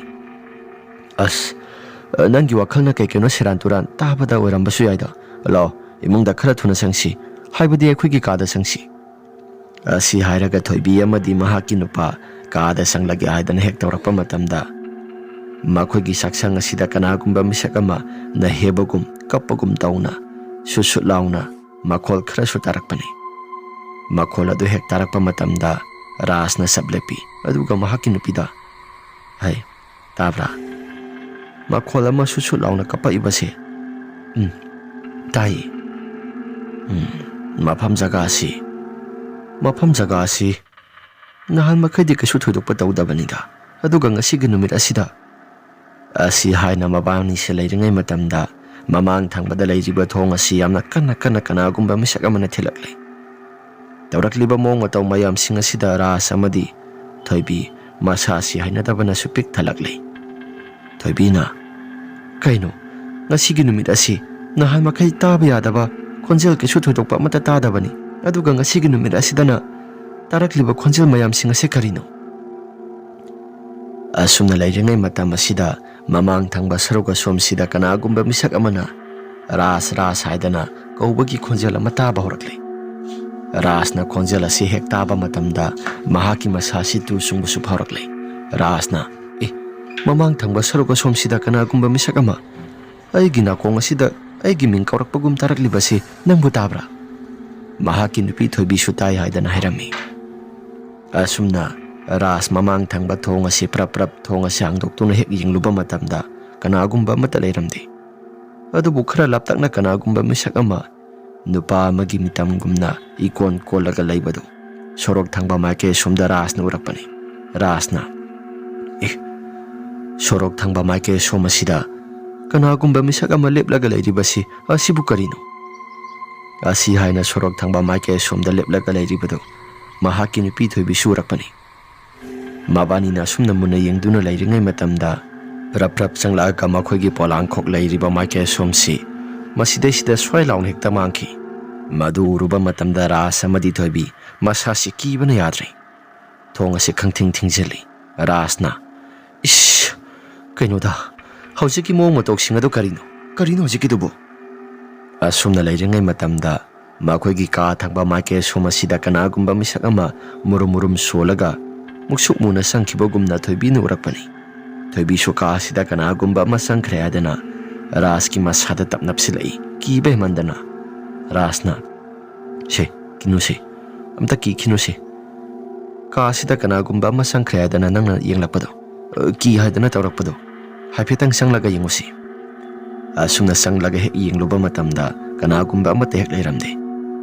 Rasna she kanagumba amata leitisi nangi wakhalda serana na khanba noirambasu yaida. As khangdi aigi sase pangkida kirakle. Che kirunu se kaisu thoidokpa amata kirunu se. Asi hairaga matai manau ani se adumaktum thakre. No ngalakpa matamda thoibidi mahaki masasi thaba ingkhang kai keno khara taunaba haidana watkre. Rasu mahaki phamungda adumaktum duna lehawi.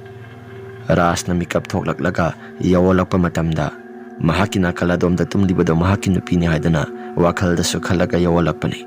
Asumna hek olakpa matamda musin muna kanagumba misak amana nakal thangba maike somda yamna kiraba saktam amada nupi amagi phibamda leirami.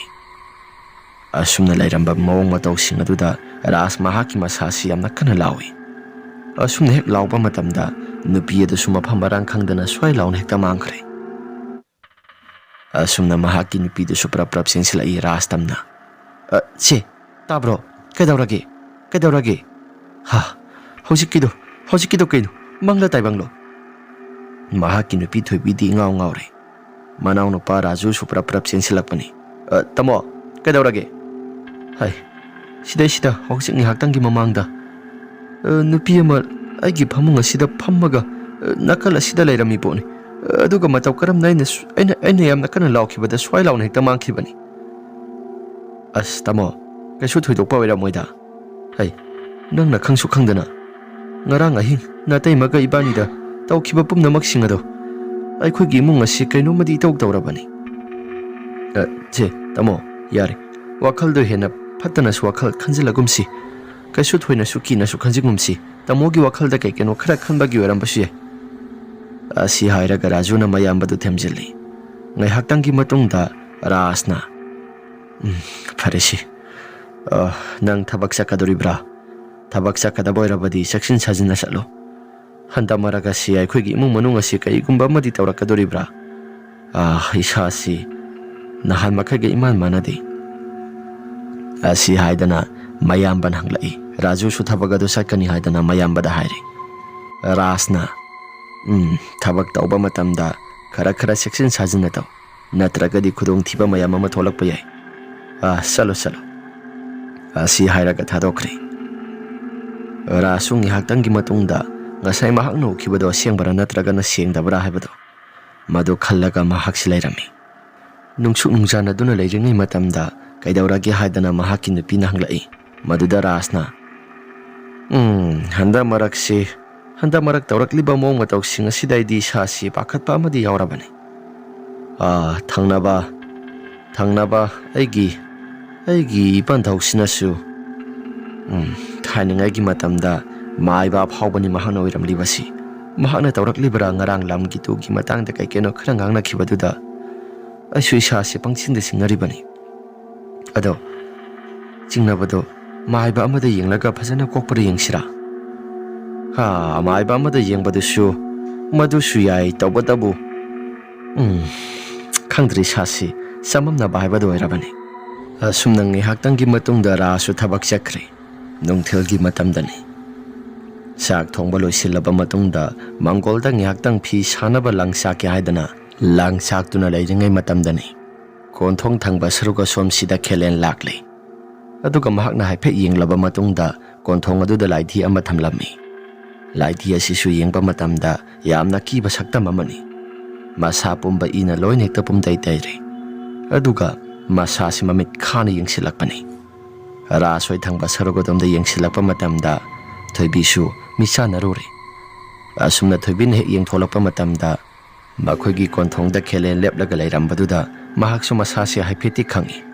Aduga langsa ambadusu saplauna lepi. Kaino baji se khoda muna yenglibasi karigino. Baji se kaidabu yaurasano. Asi haidana leirangai matamdani. Asumna ngihaktangi matungda khelen sodumak prap sakri. Asumna numidangi matamni. Sa ising thongnaba hotnaringai matamda masi manawdusu laabani. Thoibina sa ising thongba hore. Asumdana khelena mahaki masada laidhi ama pairi. Aduga laidhi dugi masada thum khara saisili. Mantra khara swalaba matungda makutasu yetum ama sak launa thinjili. Aduga makutagi tarakpa ising aduna laidhi dugi makok thakta zoro launa thuali. Asumne ising adu sumlaba matungda laidhi ki masada loina hekta tahellaba matungda laidhi da muksu sak thinba horakli. Asumdana thinba horakpa matamda Thoibi mahaki masasi masa pumba thuppagumna masasi mareng chalna hagazaba horakli. Madugi tawrakliba mong matawsing ado mahaki masasi laiba lakpa ngamlaktri. Aduga karigumba posak amana masa maru pumba loina hekta sak launa thilakpagumna masasi China khol phawba horakli. Masana thongliba sak insang mayam sing asisu loine ta kaukhairi China khola sinana be mandana. Asumna tawrakpa mong mataw sing asida mahaki masasi yamna kana lawrakpani. Asumna lawrakpada masimana onido prap sanglai. Kaidawragi haidana khara thuna hek sanglapa matamda Thoibigi masasi tawramliba mong mataw sing aduda masimana oni sisu ngapana kham thengli. Tamo itay magi mataw sidi. Bungo si Natay masi hospital da mutang bukasi. Tamo, itay masi hospital da bukapa. Yagadra na, sidi hospital gi man kitreda. Doktor gi kutsa waigadaba man kitreda. Si, atay lairi. Natay masi mutang bukasi si hospital da. Asi hairaga, yumthang na badagi gari ama wairaba matamda makoy su prap pukali hospital tamna. Asumna hospital da he pukatpa matamda lambi da sapa matamda. Hospital da pukaykre. Doktor yaurabadi. Mahaki masasi doktor na laigi lamda kaigumba khara hairaklani haibasi mayak singna khanglei. Aduna maiba khelena. Adu irabadi nakogasi thadalaga hatpa taredana. Asi haidana Thoibi ado makogasi pat launekta thadali. Laidhi ado. Asomdana makogasi khara singthiklaga laithiklaga Thoibi ado lambi da mak siri. Thoibi do siba matamda mahaki nupa Rasna yamna kana kapi. Asumna hospital da ki putharakle. Aduga putharaklaba matamda seba se phajana matik sana tawdaba yararoi. Laikai gi miyam sing keno khara tawraga haidana no ngalaba matungda laikai gi miyam sing tawre. Yumthang na badalai jiba khelensu mathamodidi harawi. Adugo muksu nungai taba saraga awaba phongdokle. Asumna Thoibi gi mathong mangam sing ase phajana pangthokpa loising khraba matungda Rasu mahaki masasi tawpham chafam khangdri. Ahingki matamdasu mahaki nupigi asibagi haksang asi mahaki mamangda dumak lakli mita moina. Noong manumit amani sorat hayang ni haibagi numit aduda Thoibi mahaki masasi sikrabado. Ras mahaki mamangda laklaga yumthang nabagi ipal na hatpani haidana yamna nungaitana solami. Asumna Thoibi na nungaitana solambasida Rasu masasi pakatli. Asumna swarat asimatik sana phajana pangthok pulosili. Asumna loy kraba matungda noong manumit amani Raju su thabak halakpani. Rasti halaktri. Masimana oni se tawpham chafam khangdri. Matay malay kidabaduda Raju su mahaki masasi matay malay tabada ihang labani. Yum masisu isiksikli. Yum masinupa ngakta panba yum oibana makoy su pumsay ba haibadoyre. Asomda ni boholna Paba na handak tawra iba mong mutawsing asi masimatik yamna sarabani. Ay, apangba nupi asi nang nalaw haibasu yadrabani na nupi asi hana hatokledana. As Paba adubu haibiyaba wani na Paba nang ang layba dubu. Ay, kadha nupi asidi phaine nupi asi ꯑꯩꯈꯣꯏꯒꯤ ꯈꯨꯕꯥꯝꯅꯨꯡꯗ ꯌꯧꯔꯛꯂꯕꯗꯤ ꯍꯥꯏꯕꯗꯤ ꯑꯩꯈꯣꯏꯅ ꯑꯣꯏꯅ ꯅꯨꯄꯤꯁꯤ ꯂꯧꯔꯕꯗꯤ ꯅꯪ ꯍꯌꯦꯡꯋꯥꯏ ꯌꯥꯝꯅ ꯇꯣꯡꯖꯒꯗꯧꯔꯤꯕꯅꯤꯅꯦ ꯑꯁ ꯕꯥꯕꯥ ꯌꯥꯔꯦ ꯇꯥꯅꯤꯡꯗꯦ ꯑꯁꯤ ꯍꯥꯏꯔꯒ ꯃꯄꯥ ꯃꯆꯥ ꯑꯅꯤꯁꯤ ꯂꯩꯔꯝꯃꯤ ꯔꯥꯖ ꯍꯟꯖꯤꯜꯂꯛꯇ꯭ꯔꯤꯕꯒꯤ ꯈꯨꯗꯣꯡꯆꯥꯕ ꯂꯧꯔꯒ ꯑꯃꯥꯏꯕ ꯈꯦꯂꯦꯟꯅ ꯃꯍꯥꯛꯀꯤ ꯃꯁꯥꯁꯤ ꯃꯃꯤꯠ ꯃꯅꯥ ꯆꯦꯠ ꯎꯏꯁꯤꯜꯂꯒ ꯌꯨꯝꯊꯪꯅꯕ ꯔꯥꯖ ꯍꯣꯏꯗ ꯀꯩꯒꯨꯝꯕ ꯄꯣꯠꯁꯛ ꯈꯔ ꯑꯃꯨꯛ ꯊꯥꯕ ꯍꯧꯔꯛꯂꯦ ꯔꯥꯖꯨꯗꯤ ꯆꯥꯛ ꯊꯣꯡꯅꯕ ꯍꯥꯏꯗꯅ ꯇꯧꯔꯤꯉꯩ ꯃꯇꯝ ꯑꯁꯤꯗ ꯃꯍꯥꯛꯀꯤ ꯃꯌꯥꯝꯕꯁꯤ ꯂꯥꯛꯄꯒꯨꯝꯅ ꯃꯈꯣꯜ ꯈꯔ ꯇꯥꯔꯛꯂꯦ ꯏꯅꯥꯎ ꯅꯪ ꯆꯥꯛ ꯂꯣꯏꯔꯕꯣ ꯑꯁꯨꯝꯅ ꯀꯧꯔꯛꯄꯅꯤ ꯔꯥꯖꯨꯁꯨ ꯇꯥꯃꯣ ꯂꯣꯏꯔꯦ ꯇꯥꯃꯣ ꯑꯁꯨꯝꯅ ꯍꯥꯏꯔꯛꯈ꯭ꯔꯕ ꯃꯇꯨꯡꯗ ꯁꯞ ꯍꯦꯛꯇ ꯂꯦꯞꯄꯤ ꯔꯥꯖꯨꯁꯨ ꯃꯍꯥꯛꯀꯤ ꯃꯌꯥꯝꯕꯅꯤ ꯍꯥꯏꯗꯅ ꯑꯗꯨꯃꯛ ꯇꯨꯃꯤꯟꯅ ꯂꯩꯕꯅꯤ ꯑꯁꯨꯝꯅ ꯉꯥꯏꯍꯥꯛꯇꯪꯒꯤ ꯃꯇꯨꯡꯗ ꯀꯅꯥꯒꯨꯝꯕ ꯑꯃꯠꯇ ꯂꯥꯛꯏ ꯍꯥꯏꯕꯒꯤ ꯁꯥꯎꯝꯁꯨ ꯐꯪꯈꯤꯗ꯭ꯔꯦ ꯔꯥꯖꯨꯅ ꯀꯩꯅꯣꯗ ꯍꯧꯖꯤꯛ ꯉꯥꯏꯍꯥꯛꯇꯪꯒꯤ ꯃꯃꯥꯡꯗ ꯇꯥꯃꯣꯁꯦ ꯂꯥꯎꯍꯧꯕꯗꯥꯏꯅꯦ ꯇꯥꯃꯣꯒꯤ ꯈꯣꯟꯖꯦꯜ ꯇꯥꯈ꯭ꯔꯒ ꯑꯃꯨꯛ ꯂꯩꯔꯝꯗ꯭ꯔꯤꯕꯁꯤꯅ ꯀꯔꯤꯒꯤ ꯑꯁꯤ ꯍꯥꯏꯗꯅ ꯋꯥꯈꯜꯗ ꯖꯥꯠ ꯌꯥꯝꯅ ꯈꯜꯂꯤ ꯔꯥꯖꯨ ꯄ꯭ꯔꯞ ꯊꯣꯛꯇꯨꯅ ꯌꯦꯡꯂꯨꯏ ꯊꯣꯡ ꯑꯁꯤꯁꯨ ꯀꯔꯤꯒꯨꯝꯕ ꯑꯃꯠꯇ ꯍꯥꯏꯗꯣꯛꯂꯝꯗꯦ ꯔꯥꯖꯨꯅ ꯀꯅꯥꯒꯨꯝꯕ ꯑꯃꯠꯇꯁꯨ ꯂꯥꯛꯇꯕ ꯑꯗꯨꯒ ꯍꯧꯖꯤꯛ ꯉꯥꯏꯍꯥꯛꯇꯪꯒꯤ ꯃꯃꯥꯡꯗ ꯇꯥꯔꯛꯈꯤꯕ ꯈꯣꯟꯖꯦꯜ ꯃꯌꯥꯝꯁꯤꯡ ꯑꯗꯨꯅ ꯀꯔꯤ ꯋꯥꯈꯜꯗ ꯈꯜꯂꯒ ꯂꯩꯔꯤꯉꯩ ꯃꯇꯝꯗ ꯔꯥꯖꯀꯤ ꯀꯥꯗꯒꯤ ꯀꯅꯥꯒꯨꯝꯕ ꯅꯨꯄꯤ ꯑꯃꯅ ꯅꯣꯛꯈꯤ ꯇꯧꯕꯒꯤ ꯈꯣꯟꯖꯦꯜ ꯑꯃ ꯇꯥꯕ ꯍꯧꯔꯛꯂꯦ ꯔꯥꯖꯨꯁꯨ ꯃꯁꯥꯗ ꯀꯌꯥ ꯊꯣꯏꯅ ꯑꯀꯤꯕ ꯑꯃꯠꯇ ꯌꯥꯎꯕꯗꯧꯗ ꯃꯇꯩꯃ ꯑꯃꯗꯤ ꯃꯍꯥꯛꯀꯤ ꯇꯥꯃꯣꯅ ꯍꯥꯟꯅ ꯂꯩꯔꯝꯕ ꯍꯥꯏꯕꯗꯤ ꯃꯍꯥꯛꯀꯤ ꯃꯇꯩꯃ ꯊꯣꯏꯕꯤꯅ ꯂꯩꯔꯝꯕ ꯀꯥꯗꯨꯗ ꯄ꯭ꯔꯞ ꯆꯪꯁꯤꯜꯂꯒ ꯌꯦꯡꯂꯨꯏ ꯐꯃꯨꯡ ꯑꯗꯨꯗ ꯀꯅꯥꯒꯨꯝꯕ ꯅꯨꯄꯤ ꯑꯃ ꯃꯨꯁꯤꯟ ꯃꯨꯅ ꯃꯩ ꯃꯨꯊꯠꯂꯒ ꯂꯩꯔꯕ ꯀꯥꯗꯨꯗ ꯍꯤꯞꯄꯒ ꯂꯩꯕꯗꯨ ꯃꯍꯥꯛꯁꯨ ꯎꯔꯛꯂꯦ ꯃꯩ ꯑꯁꯤ ꯃꯨꯊꯠꯂꯒ ꯂꯩꯕꯗꯨ ꯃꯍꯥꯛꯅ ꯑꯃꯨꯛ ꯊꯥꯡꯒꯠꯂꯦ ꯑꯗꯨꯕꯨ ꯀꯅꯥꯒꯨꯝꯕ ꯑꯃꯠꯇ ꯂꯩꯔꯝꯗꯦ ꯔꯥꯖꯨꯅ ꯑꯩꯒꯤ ꯋꯥꯈꯜꯅ ꯈꯟꯕ ꯑꯣꯏꯔ ꯃꯥꯜꯂꯦ ꯑꯁꯤ ꯍꯥꯏꯔꯒ ꯃꯩꯗꯣ ꯑꯃꯨꯛ ꯄꯨꯠ ꯂꯥꯎꯅ ꯃꯨꯊꯠꯂꯤ ꯑꯗꯨꯒ ꯅꯨꯄꯤꯗꯣ ꯈꯔ ꯑꯃꯨꯛ ꯍꯧꯒꯠꯂꯛꯂꯒ ꯀꯥꯡꯊꯣꯜ ꯑꯗꯨꯗ ꯃꯈꯣꯡ ꯑꯁꯤ ꯌꯥꯟꯊꯔꯒ ꯐꯝꯕꯒꯨꯝꯅ ꯎꯔꯛꯄꯅꯤ ꯑꯗꯨꯒ ꯃꯩꯗꯣ ꯑꯃꯨꯛ ꯊꯥꯟꯕ ꯃꯇꯝꯗ ꯀꯩꯁꯨ ꯊꯣꯏꯗꯣꯛꯄ ꯑꯃꯠꯇ ꯂꯩꯔꯝꯗ꯭ꯔꯦ ꯑꯗꯨꯒ ꯉꯥꯏꯍꯥꯛꯇꯪꯒꯤ ꯃꯇꯨꯡꯗ ꯃꯩꯗꯣ ꯑꯃꯨꯛ ꯄꯨꯠ ꯂꯥꯎꯅ ꯃꯨꯊꯠꯄ ꯃꯇꯝꯗ ꯃꯤꯇꯝ ꯑꯗꯨꯁꯨ ꯂꯦꯞꯂꯒ ꯑꯃꯨꯛ ꯈꯔ ꯈꯛ ꯆꯈꯠꯂꯒ ꯍꯥꯏꯕꯗꯤ ꯔꯥꯖꯨ ꯊꯪꯕ ꯃꯥꯏꯀꯩ ꯁꯣꯝꯗ ꯆꯈꯠꯂꯒ ꯅꯨꯄꯤꯗꯣ ꯑꯃꯨꯛ ꯂꯩꯔꯝꯃꯤ ꯃꯩꯗꯣ ꯑꯃꯨꯛ ꯊꯥꯟꯕ ꯃꯇꯝꯗ ꯂꯩꯔꯝꯗ꯭ꯔꯦ ꯑꯃꯨꯛꯀꯁꯨ ꯃꯨꯊꯠꯂꯒ ꯍꯦꯛ ꯌꯦꯡꯕ ꯃꯇꯝꯗ ꯃꯍꯥꯛꯀꯤ ꯃꯅꯥꯛꯇ ꯈꯪꯅꯛ ꯅꯛꯁꯤꯜꯂꯒ ꯅꯨꯄꯤꯗꯣ ꯃꯍꯥꯛꯀꯤ ꯃꯈꯨꯠ ꯑꯁꯤ ꯁꯥꯡꯅ ꯇꯤꯡꯊꯣꯔꯛꯂꯒ ꯔꯥꯖꯨꯒꯤ ꯃꯉꯛ ꯁꯝꯗ ꯇꯥꯞ ꯂꯥꯎꯅ ꯍꯦꯛꯇ ꯄꯥꯏꯔꯛꯏ ꯃꯗꯨꯗ ꯃꯩ ꯑꯁꯤ ꯊꯥꯟꯕ ꯃꯇꯝꯗ ꯀꯅꯥꯒꯨꯝꯕ ꯑꯃꯠꯇ ꯍꯦꯛ ꯂꯩꯔꯝꯗꯦ ꯇꯧꯔꯤꯕ ꯃꯑꯣꯡ ꯃꯇꯧꯁꯤꯡ ꯑꯁꯤꯗ ꯔꯥꯖꯨ ꯃꯍꯥꯛꯀꯤ ꯃꯁꯥꯁꯤ ꯌꯥꯝꯅ ꯀꯟꯅ ꯂꯥꯎꯕꯅꯤ ꯑꯗꯨꯒ ꯆꯦꯟꯊꯣꯔꯛꯄ ꯃꯇꯝꯗ ꯃꯌꯥꯝꯕ ꯔꯥꯖꯇ ꯋꯥꯏꯁꯤꯜꯂꯤ ꯔꯥꯖꯅ ꯀꯩꯗꯧꯔꯒꯦ ꯅꯪꯕꯣ ꯇꯥꯃꯣ ꯃꯁꯤꯗꯩꯁꯤꯗ ꯀꯅꯥꯒꯨꯝꯕ ꯑꯃ ꯂꯩꯔꯤ ꯀꯅꯥꯒꯨꯝꯕ ꯑꯃ ꯑꯁꯤ ꯍꯥꯏꯅ ꯔꯥꯖ ꯑꯃꯗꯤ ꯔꯥꯖꯨ ꯃꯆꯤꯟ ꯃꯅꯥꯎ ꯑꯅꯤ ꯆꯪꯂꯒ ꯍꯦꯛ ꯌꯦꯡꯃꯤꯟꯅꯕ ꯃꯇꯝꯗ ꯀꯅꯥꯒꯨꯝꯕ ꯑꯃꯠꯇ ꯂꯩꯔꯝꯗꯦ ꯔꯥꯖꯨꯅ ꯇꯥꯃꯣ ꯍꯧꯖꯤꯛꯋꯥꯏꯗ ꯂꯩꯔꯝꯕꯅꯤ ꯑꯃꯠꯇ ꯂꯩꯔꯝꯗ꯭ꯔꯤ ꯌꯥꯔꯦꯁꯤ ꯅꯪꯒꯤ ꯋꯥꯈꯜꯅ ꯀꯩꯅꯣ ꯈꯔ ꯈꯟꯕꯒꯤ ꯑꯣꯏꯔꯝꯕꯁꯨ ꯌꯥꯏ ꯑꯁꯤ ꯍꯥꯏꯔꯒ ꯃꯆꯤꯟ ꯃꯅꯥꯎ ꯑꯅꯤꯃꯛ ꯑꯗꯣ ꯆꯥꯛ ꯏꯟꯁꯥꯡ ꯊꯣꯡꯗꯨꯅ ꯆꯥꯛ ꯆꯥꯃꯤꯟꯅꯔꯦ ꯑꯗꯨꯒ ꯑꯍꯤꯡꯒꯤ ꯃꯇꯝꯅꯤ ꯃꯥꯒꯤ ꯀꯥꯁꯤꯡꯗ ꯄꯣꯊꯥꯅꯗꯨꯅ ꯂꯩꯔꯤꯉꯩ ꯃꯇꯝꯗ ꯔꯥꯖꯀꯤ ꯃꯍꯥꯛꯀꯤ ꯐꯃꯥꯡ ꯑꯁꯤꯗ ꯀꯅꯥꯒꯨꯝꯕ ꯃꯤꯁꯛ ꯑꯃ ꯂꯩꯔꯝꯃꯤ ꯔꯥꯖꯁꯨ ꯑꯍꯤꯡꯒꯤ ꯃꯇꯝ ꯑꯁꯤꯗ ꯅꯨꯄꯤ ꯑꯃꯅ ꯍꯤꯛꯅ ꯃꯍꯥꯛꯀꯤ ꯈꯣꯟꯖꯦꯜ ꯑꯁꯤ ꯀꯧꯔꯒ ꯀꯅꯥꯒꯨꯝꯕ ꯅꯨꯄꯤ ꯑꯃꯅ ꯀꯞꯄꯒꯤ ꯈꯣꯟꯖꯦꯜ ꯑꯁꯤ ꯇꯥꯔꯛꯂꯦ ꯍꯥꯏꯗꯅ ꯔꯥꯖꯁꯤ ꯃꯤꯀꯞ ꯊꯣꯛꯂꯛꯄꯅꯤ ꯑꯁꯨꯝꯅ ꯊꯣꯛꯂꯛꯄ ꯃꯇꯝꯗ ꯔꯥꯖꯅ ꯀꯩꯅꯣꯗ ꯅꯨꯄꯤ ꯑꯃꯅ ꯀꯞꯄ ꯂꯥꯎꯕꯒꯤ ꯈꯣꯟꯖꯦꯜ ꯑꯁꯤ ꯇꯥꯔꯛꯂꯤꯕꯁꯤꯕꯨ ꯀꯔꯤꯅꯣ ꯑꯁꯤ ꯍꯥꯏꯔꯒ ꯃꯩ ꯑꯁꯤꯁꯨ ꯃꯝꯂꯝꯃꯤ ꯃꯍꯥꯛꯅ ꯐꯃꯥꯡꯂꯣꯝꯗ ꯃꯁꯥꯁꯤ ꯂꯩꯔꯒ ꯍꯦꯛ ꯌꯦꯡꯂꯛꯄ ꯃꯇꯝꯗ ꯅꯨꯄꯤ ꯑꯃ ꯐꯃꯥꯡ ꯑꯁꯤꯗ ꯐꯝꯂꯒ ꯂꯩꯔꯝꯃꯤ ꯔꯥꯖꯅ ꯀꯅꯥꯅꯣ ꯍꯥꯏꯗꯅ ꯃꯍꯥꯛꯀꯤ ꯃꯁꯥꯁꯤ ꯈꯪꯄ꯭ꯔꯦꯛ ꯈꯪꯏ ꯅꯨꯄꯤ ꯑꯗꯨꯁꯨ ꯃꯁꯥ ꯐꯨꯛ ꯍꯧꯒꯠꯂꯛꯂꯒ ꯀꯥꯡꯈꯜ ꯑꯁꯤ ꯖꯣꯞ ꯂꯥꯎꯅ ꯍꯥꯏꯗꯣꯛꯂꯦ ꯑꯗꯨꯒ ꯔꯥꯖꯀꯤ ꯃꯉꯛ ꯁꯝ ꯑꯁꯤ ꯇꯥꯞ ꯂꯥꯎꯅ ꯄꯥꯏꯔꯒ ꯌꯥꯝꯅ ꯀꯟꯅ ꯍꯦꯛꯇ ꯅꯝꯁꯤꯜꯂꯛꯄꯅꯤ ꯑꯁꯨꯝꯅ ꯔꯥꯖꯅ ꯌꯥꯝꯅ ꯀꯟꯅ ꯂꯥꯎꯔꯛꯄ ꯃꯇꯝꯗ ꯃꯅꯥꯎꯅꯨꯄꯥ ꯔꯥꯖꯨ ꯑꯁꯤꯁꯨ ꯃꯁꯥꯁꯤ ꯀꯩꯁꯨ ꯊꯣꯏꯗꯣꯛꯄ ꯇꯥꯕ ꯇꯧꯗꯦ ꯑꯗꯨꯝ ꯅꯨꯡꯉꯥꯏꯅ ꯏꯁꯤꯅ ꯄꯣꯊꯥꯔꯤ ꯔꯥꯖꯁꯨ ꯂꯥꯎꯕ ꯌꯥꯕ ꯂꯥꯎꯔꯝꯂꯕ ꯃꯇꯨꯡꯗ ꯑꯗꯨꯃꯛ ꯃꯍꯥꯛꯀꯤ ꯃꯁꯥꯁꯤ ꯊꯋꯥꯏꯒ ꯍꯛꯆꯥꯡꯒ ꯈꯥꯏꯅꯈ꯭ꯔꯦ ꯑꯁꯨꯝꯗꯅ ꯔꯥꯖꯨꯁꯨ ꯃꯍꯥꯛꯀꯤ ꯃꯅꯥꯛ ꯑꯁꯤꯗ ꯀꯅꯥꯒꯨꯝꯕ ꯃꯤꯁꯛ ꯑꯃ ꯂꯦꯞꯂꯒ ꯂꯩꯕꯒꯨꯝ ꯃꯍꯥꯛꯀꯤ ꯃꯁꯥꯗ ꯃꯃꯪꯗꯁꯨ ꯐꯥꯎꯔꯛꯄꯅꯤ ꯂꯩꯀꯥꯏꯒꯤ ꯍꯨꯏ ꯃꯌꯥꯝꯁꯤꯡ ꯑꯁꯤꯁꯨ ꯂꯣꯏꯅ ꯈꯣꯡꯅꯩ ꯍꯥꯏꯗꯅ ꯃꯤꯀꯞ ꯊꯣꯔꯛꯄꯅꯤ ꯔꯥꯖꯨꯅ ꯃꯤꯀꯞ ꯊꯣꯔꯛꯄ ꯃꯇꯝꯗ ꯅꯨꯄꯤ ꯑꯃ ꯂꯦꯞꯂꯒ ꯂꯩꯔꯝꯕꯗꯣ ꯃꯍꯥꯛꯁꯨ ꯈꯪꯎ ꯎꯔꯛꯄꯅꯤ ꯃꯁꯥꯁꯤ ꯀꯤꯕ ꯍꯦꯟꯃꯟꯗꯅ ꯃꯍꯥꯛꯀꯤ ꯃꯅꯥꯛ ꯋꯥꯏꯗ ꯂꯩꯔꯤꯕ ꯇꯣꯔꯆ ꯂꯥꯏꯠ ꯑꯗꯨ ꯄꯥꯏꯈꯠꯂꯒ ꯃꯍꯥꯛꯁꯨ ꯄꯥꯛ ꯂꯥꯎꯅ ꯍꯦꯛꯇ ꯀꯥꯞꯁꯤꯜꯂꯤ ꯑꯁꯨꯝꯅ ꯀꯥꯞꯁꯤꯟꯕꯗꯨꯗ ꯀꯅꯥꯒꯨꯝꯕ ꯑꯃꯠꯇ ꯂꯩꯔꯝꯗꯦ ꯃꯍꯥꯛꯀꯤ ꯃꯌꯥꯝꯕꯒꯤ ꯃꯅꯥꯛꯇ ꯄ꯭ꯔꯞ ꯆꯪꯁꯤꯜꯂꯒ ꯌꯦꯡꯂꯨꯕ ꯃꯇꯝꯗ mayambadi thawaiga haksanga khainaduna leirammi.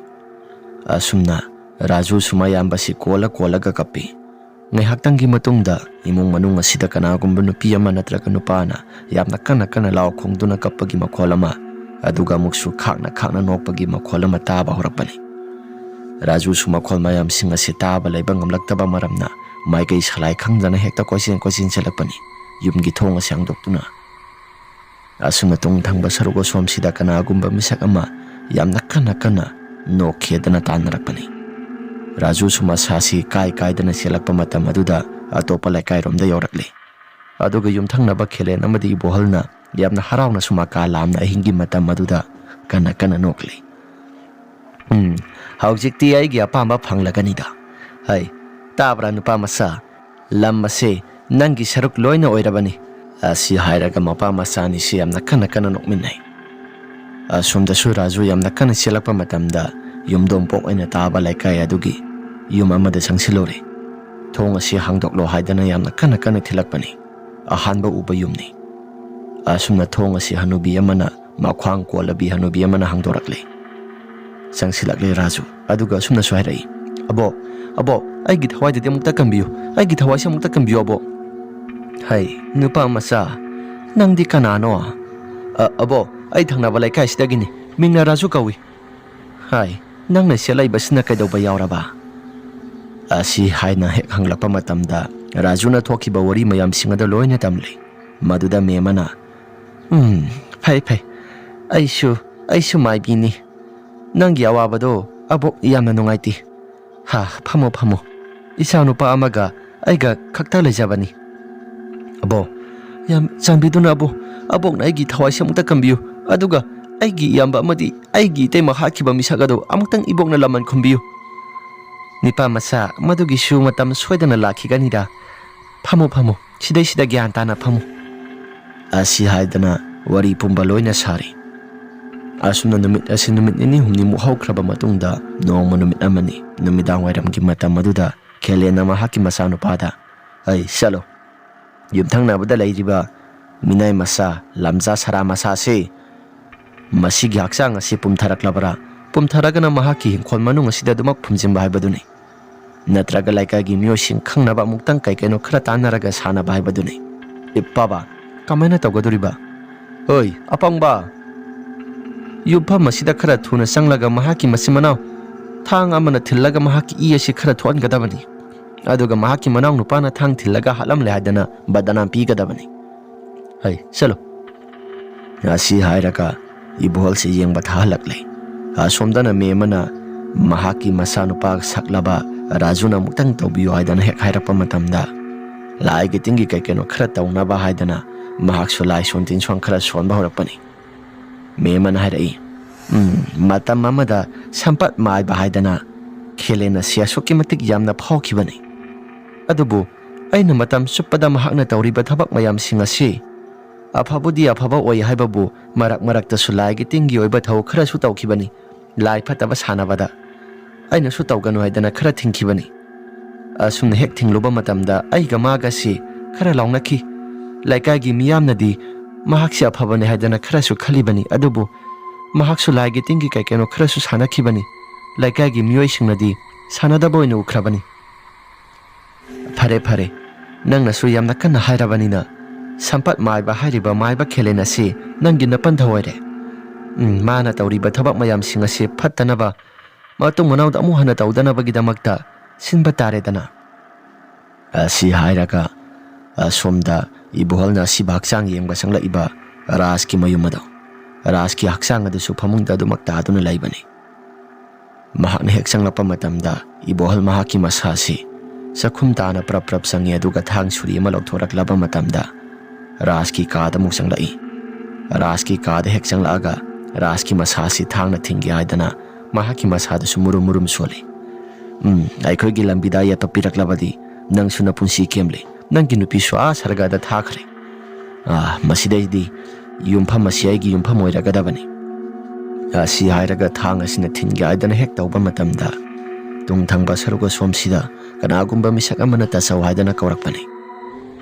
Maduda ibol mamaya si tapna laithokduna hek yengluba matamda ꯌꯥꯝꯅ ꯐꯤꯕꯝ ꯀꯥꯏꯔꯕ ꯔꯥꯖꯀꯤ ꯃꯁꯛ ꯃꯇꯧ ꯑꯃꯗ ꯇꯧꯗꯨꯅ ꯂꯩꯔꯝꯃꯤ, ꯃꯁꯥ ꯃꯅꯥꯏ ꯐꯥ ꯐꯥꯔꯒ꯫ ꯑꯁꯨꯝꯅ ꯇꯧꯗꯨꯅ ꯂꯩꯔꯝꯕꯁꯤꯗ ꯏꯕꯣꯍꯜ ꯃꯍꯥꯛꯀꯤ ꯃꯁꯥ ꯁꯤꯡꯉꯛꯂꯤ꯫ ꯃꯍꯥꯛꯀꯤ ꯃꯁꯥꯁꯤ ꯀꯤꯕꯅ ꯐꯠ ꯂꯥꯎꯅ ꯃꯍꯥꯛꯀꯤ ꯃꯈꯨꯠꯇ ꯄꯥꯏꯔꯤꯕ ꯊꯥꯡ ꯑꯗꯨꯁꯨ ꯃꯈꯥꯗ ꯇꯥꯈ꯭ꯔꯦ꯫ ꯃꯤꯇꯝ ꯑꯣꯏꯅ ꯂꯩꯔꯕ ꯍꯥꯏꯕꯗꯤ ꯃꯤꯔꯥ ꯂꯝꯕꯥ ꯑꯣꯜꯂꯕ ꯔꯥꯖꯀꯤ ꯑꯁꯤꯕ ꯍꯛꯆꯥꯡ ꯊꯋꯥꯏ ꯑꯗꯨ ꯏꯕꯣꯍꯜꯒꯤ ꯃꯅꯥꯛ ꯇꯞꯅ ꯇꯞꯅ ꯆꯪꯁꯤꯜꯂꯛꯂꯕ ꯃꯇꯝꯗ ꯏꯕꯣꯍꯜꯒꯤ ꯃꯁꯥꯁꯤ ꯃꯊꯛꯂꯣꯝꯗ ꯈꯔ ꯄꯥꯏꯔꯒ ꯊꯥꯡꯒꯠꯂꯛꯂꯤ꯫ ꯏꯕꯣꯍꯜꯁꯨ ꯌꯥꯝꯅ ꯀꯟꯅ ꯂꯥꯎꯒꯦ ꯈꯜꯂꯤ, ꯑꯗꯨꯕꯨ ꯃꯈꯅꯥꯎ ꯆꯔꯝ ꯑꯁꯤ ꯄꯠ ꯂꯥꯎꯅ ꯍꯦꯛꯇ ꯊꯥꯗꯈꯤꯕ ꯃꯔꯝꯅ ꯏꯕꯣꯍꯜ ꯂꯥꯎꯕꯒ ꯑꯃꯠꯇ ꯐꯪꯈꯤꯗ꯭ꯔꯤ꯫ ꯃꯈꯅꯥꯎꯗꯒꯤ ꯏ ꯃꯌꯥꯝ ꯑꯃ ꯀꯥꯞꯊꯣꯔꯛꯂꯤ꯫ ꯑꯁꯨꯝꯅ ꯂꯩꯔꯤꯉꯩ ꯃꯇꯝꯗ ꯌꯨꯝ ꯑꯁꯤꯁꯨ ꯃꯐꯝ ꯃꯔꯥꯡ ꯈꯪꯗꯅ ꯊꯣꯡ ꯊꯣꯡꯅꯥꯎ ꯂꯣꯏꯅ ꯊꯤꯡꯖꯤꯜꯂꯕ ꯃꯇꯨꯡꯗ ꯊꯣꯡ ꯊꯣꯡꯅꯥꯎꯁꯤꯡ ꯑꯁꯤꯁꯨ ꯒꯝ ꯂꯥꯎꯅ ꯍꯦꯛꯇ ꯊꯤꯡꯖꯤꯜꯂꯤ꯫ ꯑꯁꯣꯝꯗꯅ ꯈꯦꯂꯦꯟ ꯃꯍꯥꯛꯀꯤ ꯃꯁꯥꯗ ꯀꯔꯤꯒꯨꯝꯕ ꯁꯈꯤꯅꯥ ꯐꯠꯇꯕ